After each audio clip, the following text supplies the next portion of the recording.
Hey, it's JJ Virgin, and welcome to the JJ Virgin Lifestyle Show, where I give you the latest cutting-edge intel to help you look, feel, and think better. Now, today's show is all about some simple, fast weight loss hacks you can do, things you probably never thought about that can help you lose weight. I have included this one. This is one of those podcasts that I taped while doing a Facebook Live, which makes it super fun because then I get questions real time that I can also incorporate in. So this has all been live. And one of the things I'm going to encourage you as you listen to this is find the thing in here, find the action step that you can start doing today. Nope, not tomorrow, today. Find it and do it, because this information is only valuable if you put it into action. Alrighty, here we go. All right, and we are taping this live on Facebook Live, and today we're going to be talking about weight loss hacks. Simple, I'm not saying easy, guys, I'm not saying easy, but simple, fast weight loss hacks that you can do that probably you've never thought about before that can make a big shift in your metabolism. And as I talk through these today, here's what I want you to really think about. Start to listen and go, am I doing that? I could be doing that. And I'm going to go through a bunch of them. I actually haven't written down. I didn't tell you how many because I have a bunch written down here. This might become a part 1 and part 2. But listen for one that you know you could, should, and will put into your life. Because that's the challenge I'm going to throw out to you today is, this action or this information is only useful if we can actually put it into action. And one of the things that I've always been super keen on is how do you take information and make it usable? Because like I was in graduate school forever, 40 graduate and doctoral courses, and I found most of the stuff, I'm like, well, that's nice, but I've got real world clients and it actually has to work for them. It has to fit into their lifestyle. So that's what I want you to listen here. All of these things could easily fit into your lifestyle, but today I'm asking for you to make that commitment to pick one to fit into your lifestyle. And here's the first one. And again, I'm sure some of these you might have heard, but I think there are the ones in here that you have not heard.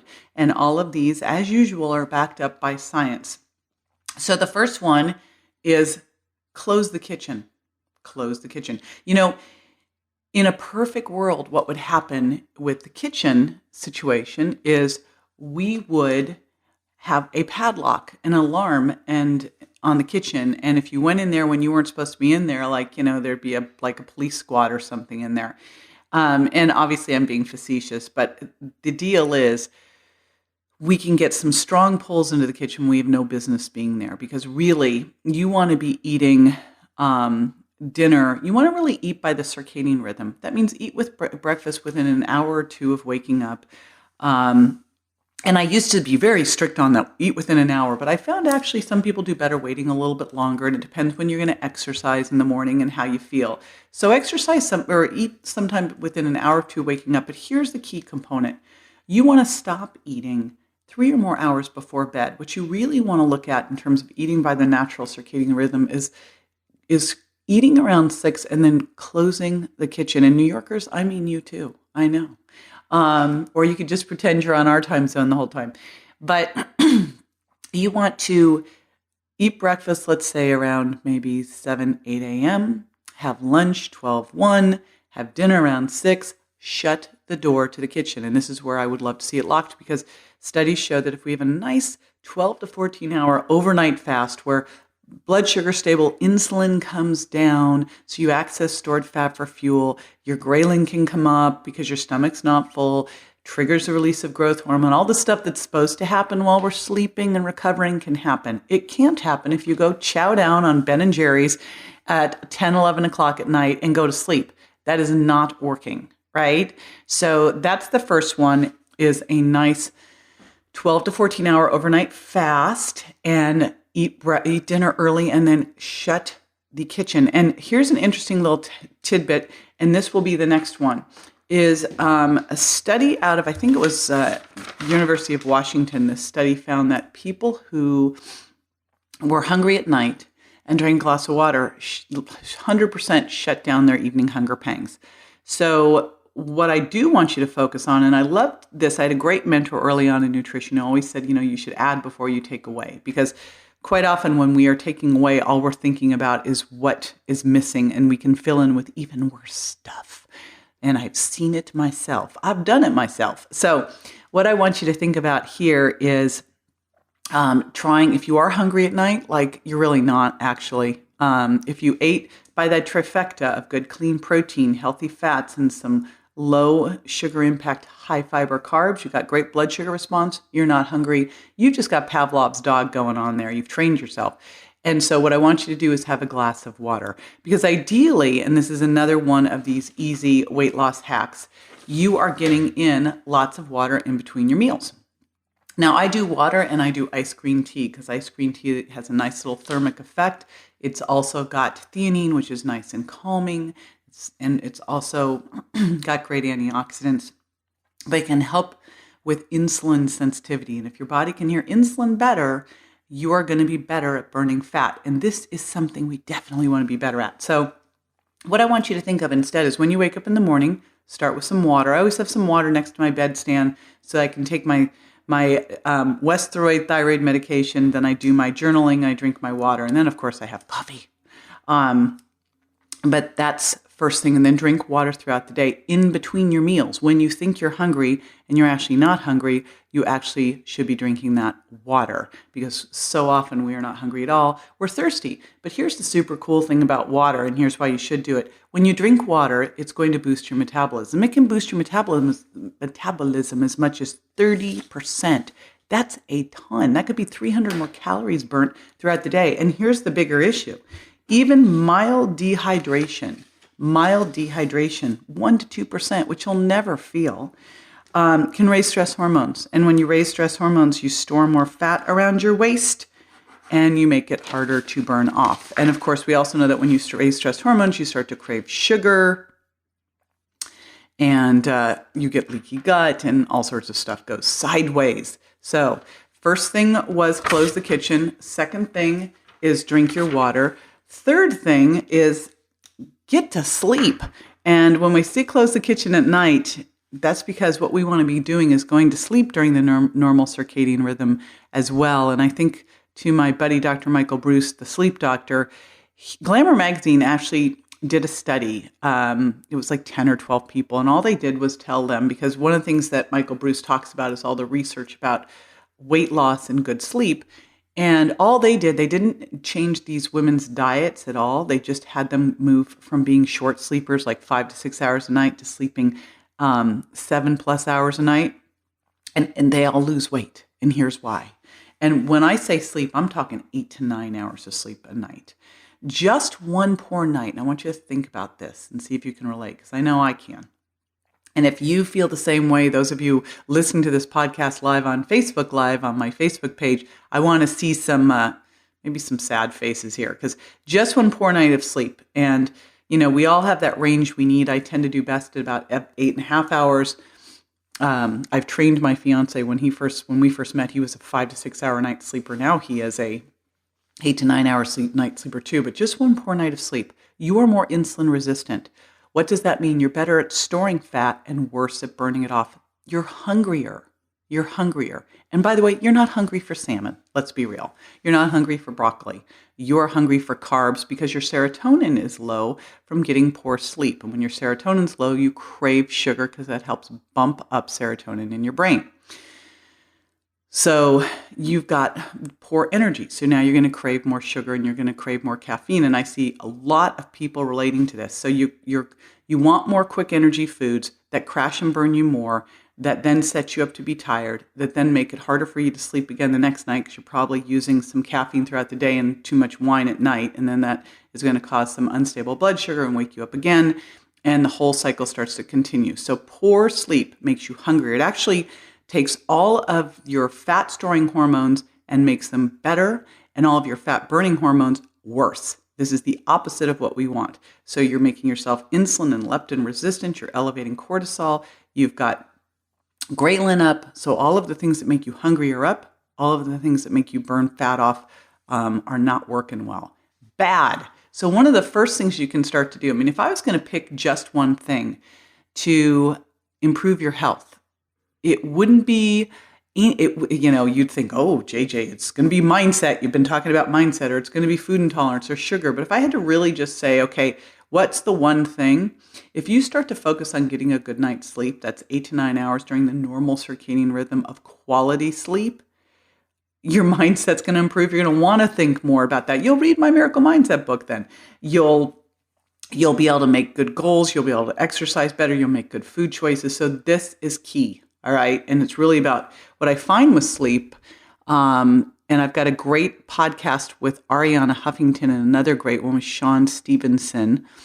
So I would recommend listening to both of those. Both of them have great sleep books out, because if it's an issue with sleep, a lot of it I find is people just aren't making the time for sleep. And if it's beyond that, then we can talk good sleep hygiene. In fact, Ariana gave me a little tip during our interview that I still remember. I was like, I can't believe I never thought of that. And you just will have to listen to that podcast to know what I'm talking about. All right. So another thing that I like to do is to swap things out. And I'm out in the desert right now recording this, and I was cleaning out my bookshelf. And you can see my bookshelf. If you're watching this live on Facebook Live, you'll see it's kind of a mess behind me because I've been throwing out stuff. And I pulled out a book, and written by a buddy of mine who I thought, gosh, this is kind of an interesting one, all about how to lose fat. And I thought, fantastic. I was just thumbing through it, and he recommended Splenda. And I thought, oh my gosh, but wait a minute. How could you... I've known you for years. How could you say such blasphemy? But it is true. Like, if you are thinking about weight loss and you recommend Splenda, there's something seriously wrong, because one of the things we know about Splenda and about artificial sweeteners is they can actually feed the bad bacteria in your gut, and they can also change the bacteria in your gut so that they're more glucose intolerant. If you don't handle sugar well, then you're going to have a bigger insulin response. Then you're going to be better at storing fat. You'll have more blood sugar instability. This is a terrible thing.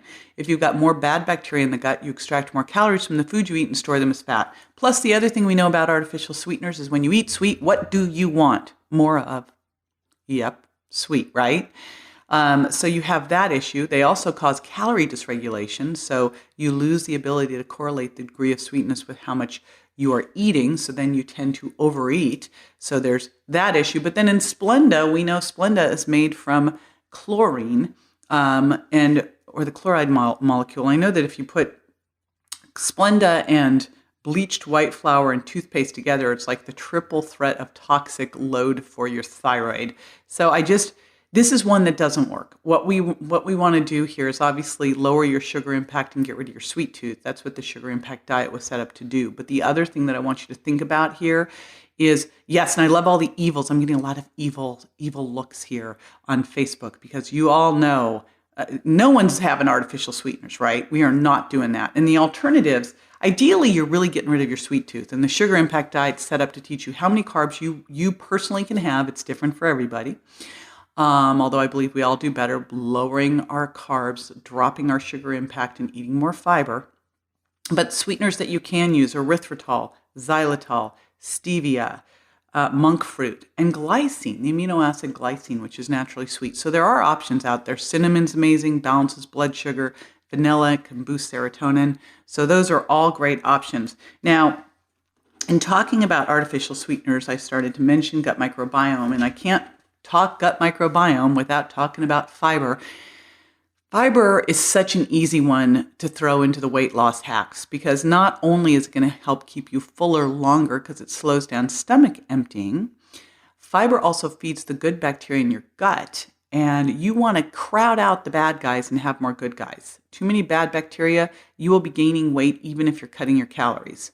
Of course, we know when you really cut your calories, you trash your metabolism too, slow everything down. So that's not the way to go. But you can get yourself to a place where you're hardly eating anything and still having problems, because those bad bacteria were built to survive a famine, and they're grabbing onto everything.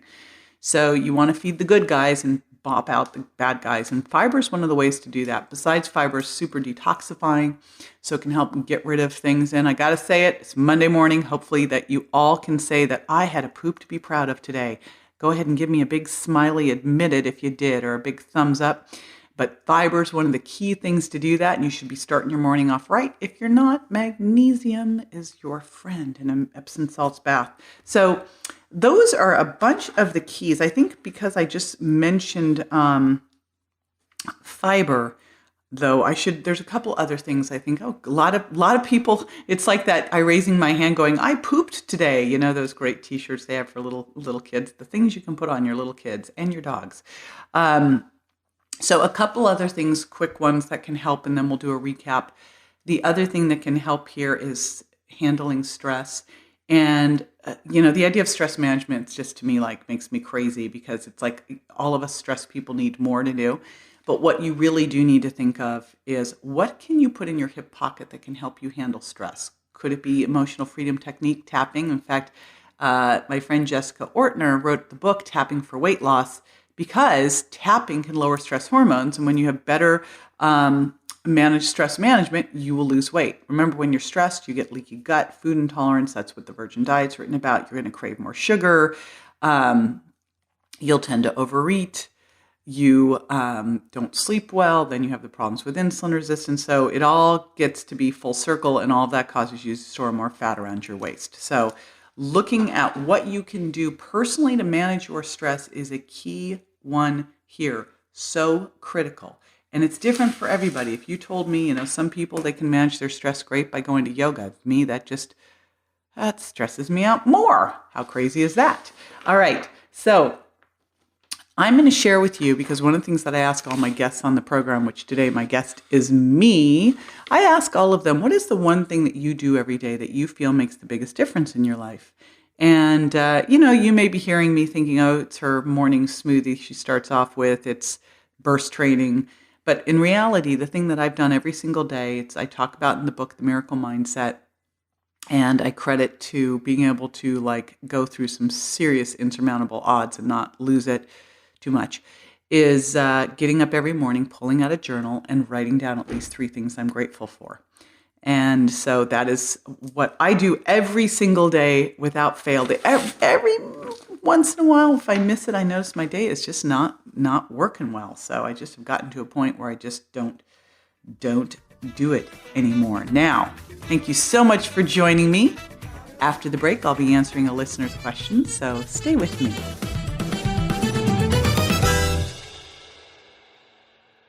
It's scary, but true. Sugar is hiding everywhere. In diet foods, packaged foods, dressings, and even sugar substitutes.